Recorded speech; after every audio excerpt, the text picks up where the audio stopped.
Assalamualaikum warahmatullahi wabarakatuh. Perkenalkan, nama saya Anissa Aprilia dengan NIM 0704202055. Di sini saya akan menjelaskan materi mengenai teknik imunohistokimia, di mana tugas ini saya buat untuk memenuhi ujian akhir semester saya, mikroteknik hewan, yang diampu oleh ibu dosen saya, Ibu Syukriya MSc. Sebelumnya, kita harus mengetahui apa itu imunohistokimia. Jadi, imunohistokimia merupakan teknik dalam pewarnaan histologi yang memungkinkan pendeteksian antigen jaringan atau marker pada berbagai spesimen dengan menggunakan prinsip interaksi antigen-antibodi yang spesifik. Imunohistokimia diambil dari nama imun yang menunjukkan prinsip dasar dalam proses ini, yaitu respon. Respon imun yaitu reaksi antara antigen dan antibodi, serta histo yang menunjukkan jaringan secara mikroskopis. Metode ini masih dianggap sebagai pemeriksaan laboratorium yang berharga, bukan hanya untuk mendiagnosis suatu penyakit, tetapi untuk keperluan penelitian dalam bidang histopatologi. Imunohistokimia ini sering digunakan untuk penelitian dasar dalam rangka mengetahui distribusi dan lokasi biomarker ataupun protein terekspresi pada berbagai macam jaringan yang terdapat pada tubuh. Pada prinsipnya, IHC ini didasarkan pada ikatan antara antibodi primer monoklonal atau poliklonal yang mengikat antigen pada jaringan membentuk imun yang kompleks. Secara garis besar, imunohistokimia ini terbagi menjadi ada dua tahapan. Yang pertama ada penyiapan spesimen dan ada proses pewarnaan. Yang pertama ada penyiapan spesimen. Pertama, jaringan yang didapatkan pada saat operasi atau biopsi itu difiksasi sesegera mungkin untuk mengawetkan bentuk sel dan organel mendekati bentuk fisiologisnya dan mencegah terjadinya kerusakan jaringan. Kemudian, bahan kimia yang digunakan sebagai fiksatif pada umumnya yaitu formalin. Di laboratorium, pemeriksaan makroskopis dilakukan terlebih dahulu pada jaringan yang telah terfiksasi. Untuk mengetahui di mana yang letak kejanggalan atau mencurigakan, misalnya contohnya untuk melihat peradangan tumor yang mungkin perlu ditindaklanjuti dengan pada tingkat mikroskopis. Yang pertama, dipotong preparat menjadi kotak-kotak kecil dan ditempatkan dalam kaset khusus untuk proses lebih lanjut. Kemudian dilakukan proses dehidrasi. Dehidrasi itu mengeluarkan seluruh cairan sehingga dapat diisi dengan formalin. Kemudian dilanjutkan dengan proses clearing. Clearing itu mengeluarkan alkohol dari jaringan dan menggantikannya dengan suatu larutan yang dapat berikatan dengan formalin. Kemudian dilakukan proses impregnasi, yaitu mengeluarkan cairan pembening dari jaringan, dan proses embedding memasukkan parafin cair secara bertahap. Setelah dingin dan parafin mengeras, dilakukan namanya trimming. Trimming ini untuk membuang parafin yang berlebih dan mengatur bentuk potongan blok parafin jaringan agar memudahkan penyimpanan preparat dengan mikrotom. Kemudian setelah itu dipotong, blok parafin itu kemudian dipotong menggunakan mikrotom yang dapat diatur ketebalannya dan diusahakan agar potongan tersebut sambung menyambung membentuk pita.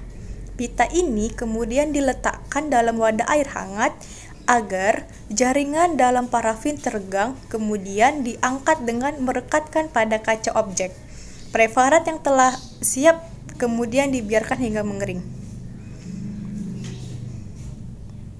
Kemudian setelah preparatnya sudah direkatkan pada kaca objek, langkah awalnya yaitu pewarnaan dengan defarafinasi dan rehidrasi. di mana deparaffinasi ini merupakan proses untuk menghilangkan parafin yang terdapat pada jaringan menggunakan silol dan kemudian direhidrasi dengan pengenceran etanol bertingkat, di mana fungsinya untuk menghilangkan parafin yang ada dalam jaringan.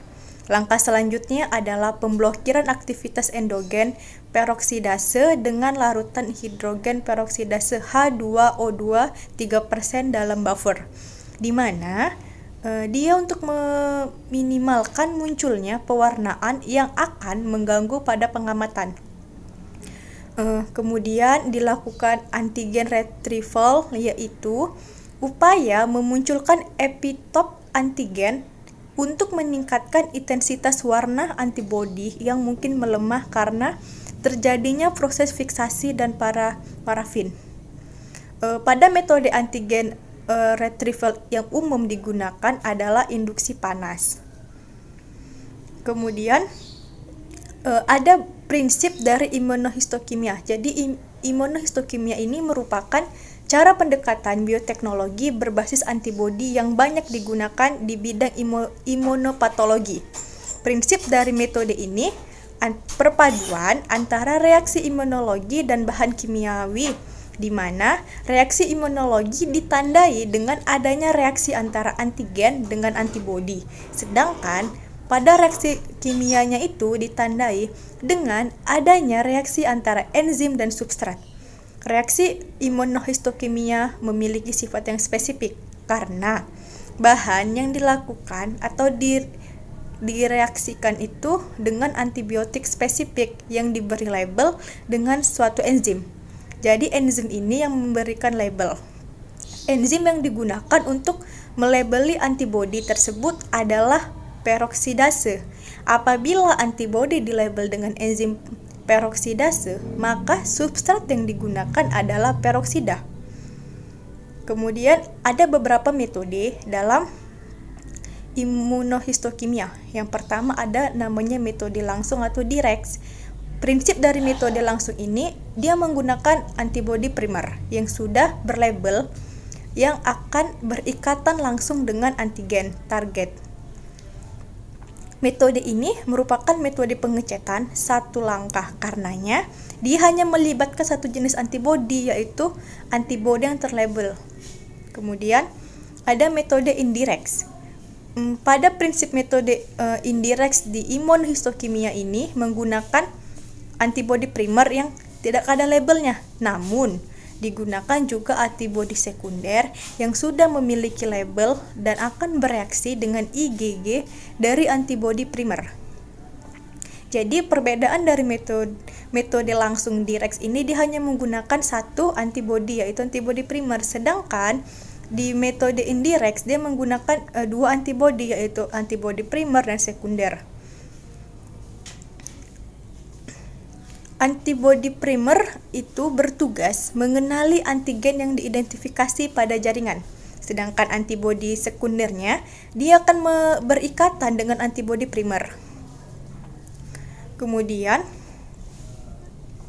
pelabelan dalam antibodi sekunder itu diikuti dengan adanya penambahan substrat berupa kromogen. Kromogen itu merupakan suatu gugus fungsi senyawa kimia yang dapat membentuk senyawa berwarna bila bereaksi dengan senyawa tertentu. Kemudian ada namanya metode PAP. Metode PAP ini analisis imunohistokimia menggunakan 3 molekul peroksidase dan 2 antibodi yang membentuk seperti roti sandwich. Bisa kita lihat di gambar. Teknik ini memanfaatkan aktivitas antibodi terhadap antigen atau enzim untuk membentuk kompleks imun stabil sebagai perlawanan terhadap proses kimia.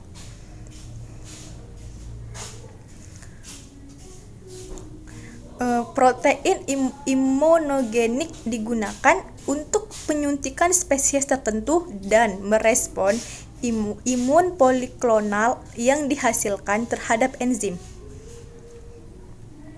Antiserum ini kemudian membentuk kompleks imun yang larut.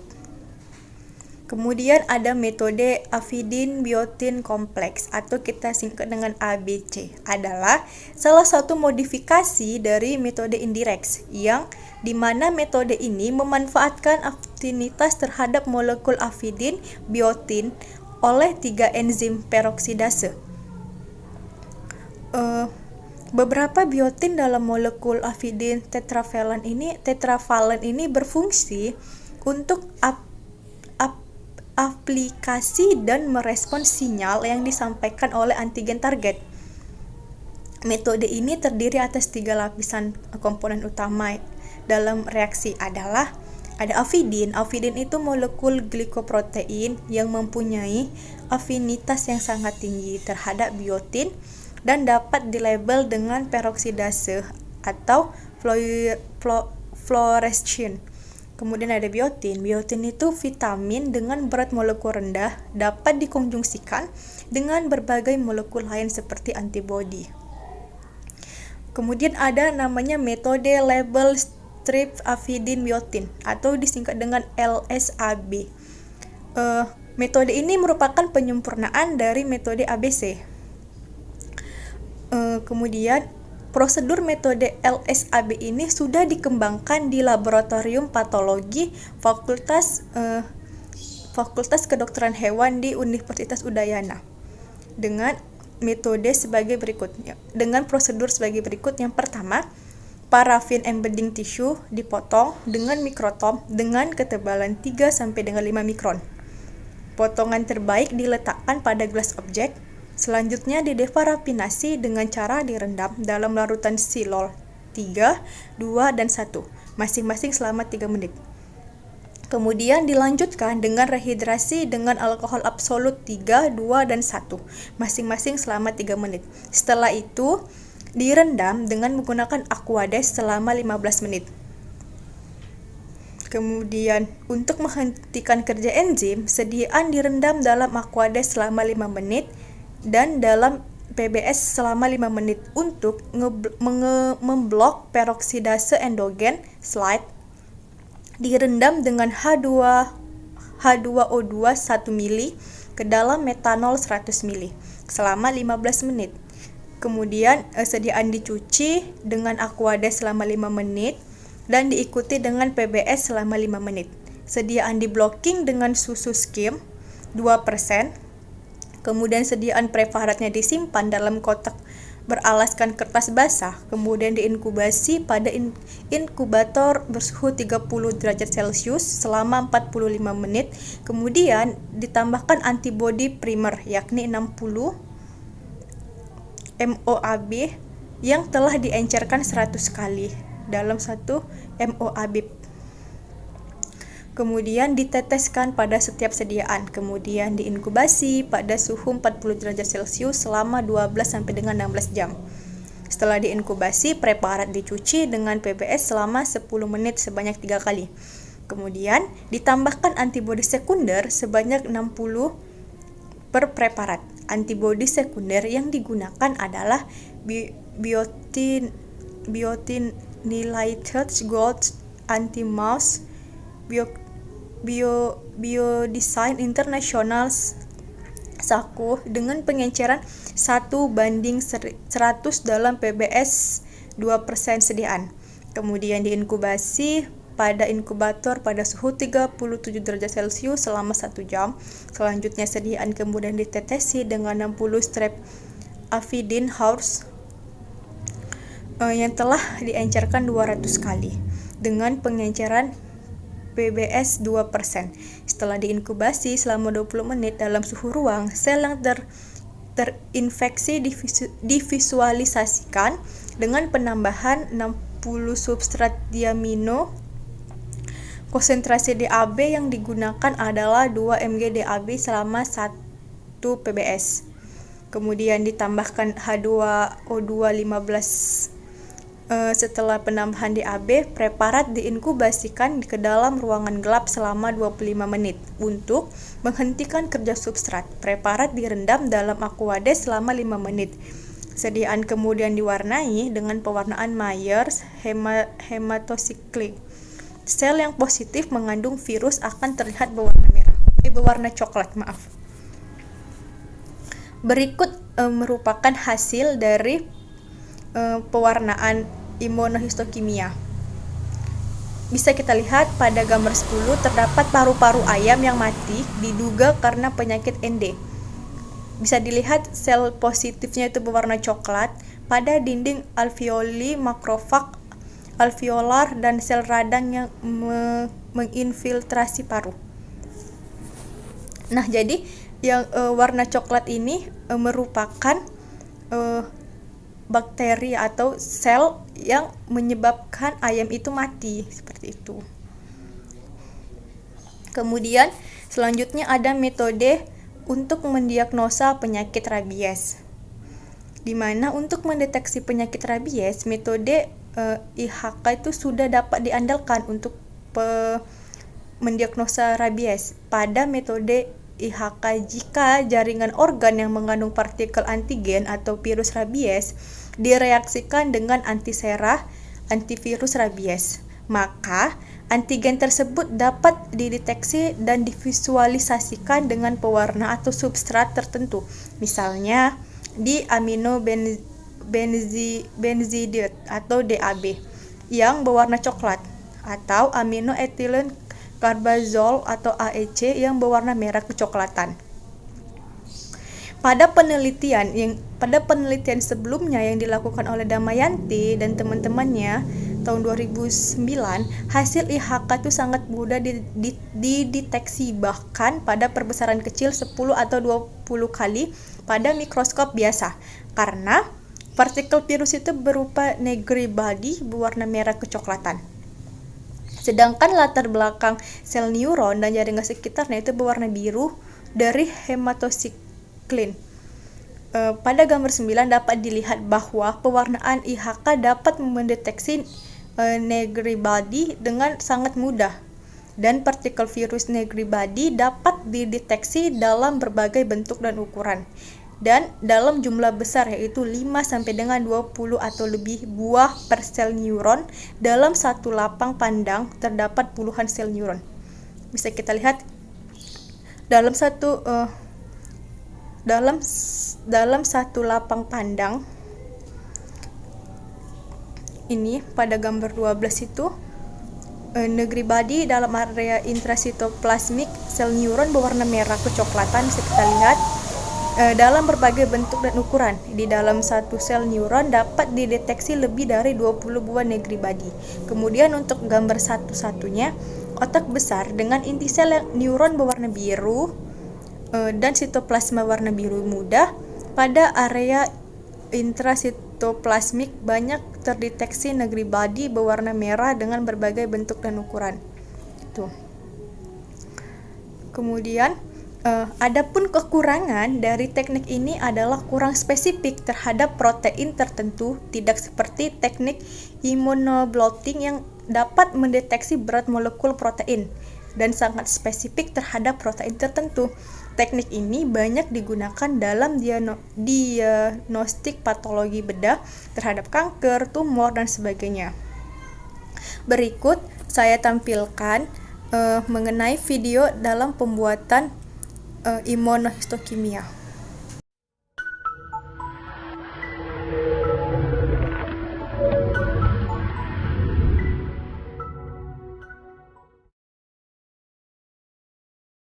The overall goal of this video is to demonstrate an immunohistochemistry protocol for paraffin-embedded tissue sections.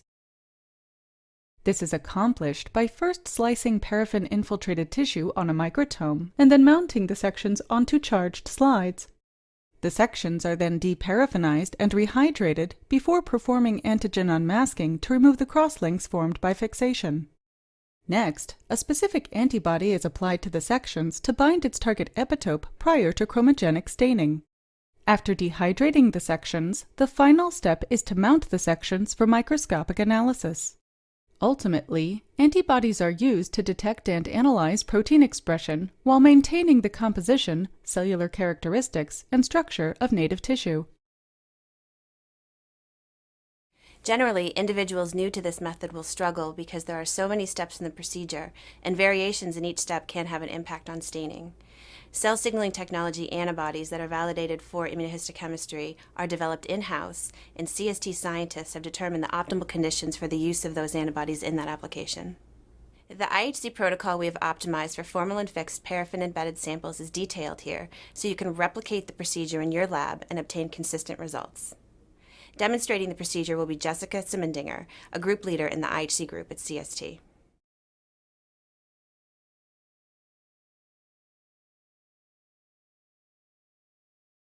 To begin, cut thin slices of paraffin-embedded tissue on a microtome and float sections in a water bath. Next, mount the sections onto charged slides and dry overnight on the benchtop. Use of charged slides helps the sections to adhere to the slide. To perform antibody staining, paraffin wax is first removed by placing the sections in 3 containers of fresh xylene for 5 minutes each. Once this step has been initiated, the samples must not be allowed to dry out at any point in the procedure, as this can lead to inconsistent staining. Then, start rehydration by placing the sections in 2 containers of 100% ethanol for 10 minutes each. Next, place the sections in 2 containers of 95% ethanol for 10 minutes each. To complete the rehydration process, wash sections 2 times in distilled water for 5 minutes each.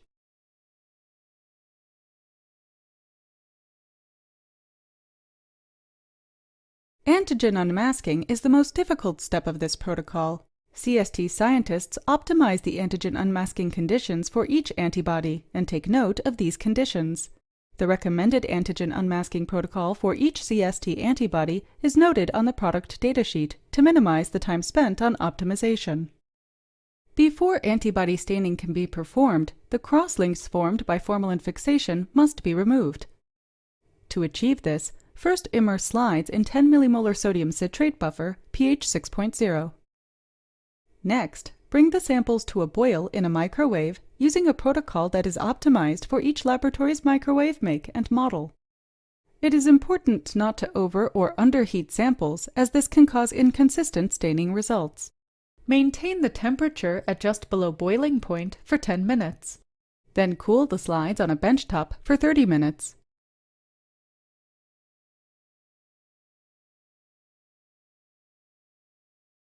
To prepare for chromogenic staining, wash sections in distilled water 3 times for 5 minutes each.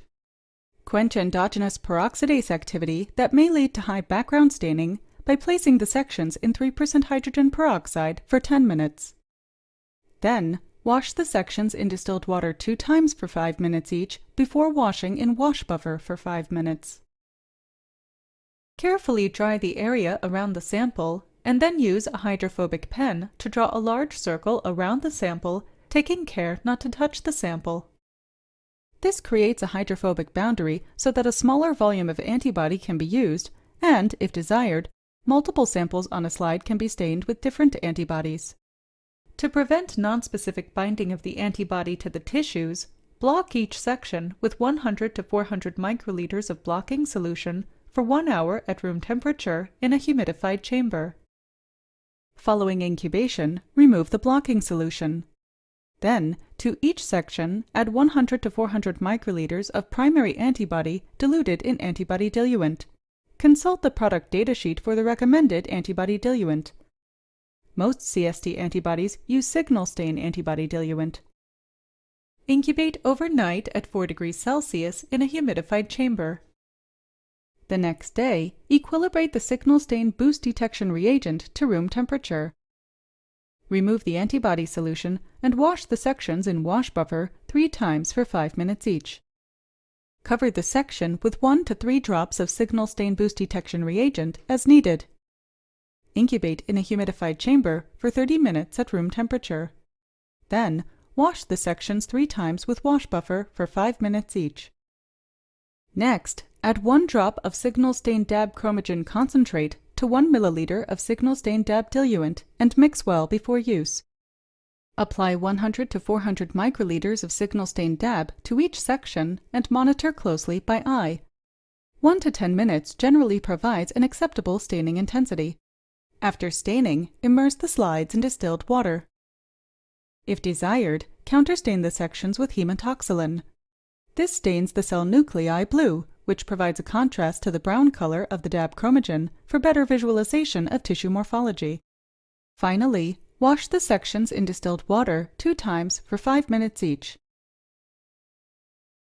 Signal stain DAB chromogen is compatible with either aqueous or non-aqueous mounting medium. If non-aqueous mounting medium is chosen, the sections must be dehydrated again prior to cover slip mounting. To begin dehydration, place the sections in 2 containers of 95% ethanol for 10 seconds each. Then, place them in 2 containers of 100% ethanol for 10 seconds each.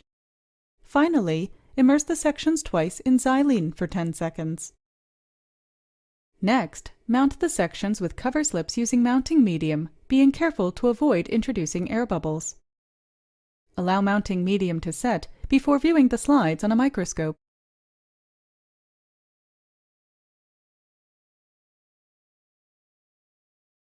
Shown here are human lung carcinoma sections stained with the EGF receptor rabbit monoclonal antibody from CST, or a competitor EGFR mouse monoclonal antibody using citrate buffer, EDTA, or pepsin for antigen unmasking. EDTA gives a superior signal for the rabbit monoclonal antibody, while pepsin gives the best signal for the competitor antibody, demonstrating that different methods of antigen unmasking are required for different antibodies, even for the same target protein. Sections of human lung carcinoma were stained with phospho-STAT3 rabbit monoclonal antibody. Antigen unmasking was performed using a water bath, a microwave, or a pressure cooker. A clear increase in antibody signal is seen using the microwave and pressure cooker. Sections from human breast carcinoma were stained using phospho-AKT rabbit monoclonal antibody, and xenograft sections were stained with phospho-EGF receptor rabbit monoclonal antibody. The antibodies were diluted with either signal stain antibody diluent or TBST 5% normal goat serum. One antibody gives a better signal with signal stain antibody diluent, whereas the other shows better staining with TBST 5% normal goat serum, demonstrating that diluent choice is antibody dependent. Prostate carcinoma sections were stained for 1 hour or overnight with phospho-4e BP1 rabbit monoclonal antibody. Increased signal can clearly be seen with overnight incubation of the antibody. For this reason, overnight staining is recommended.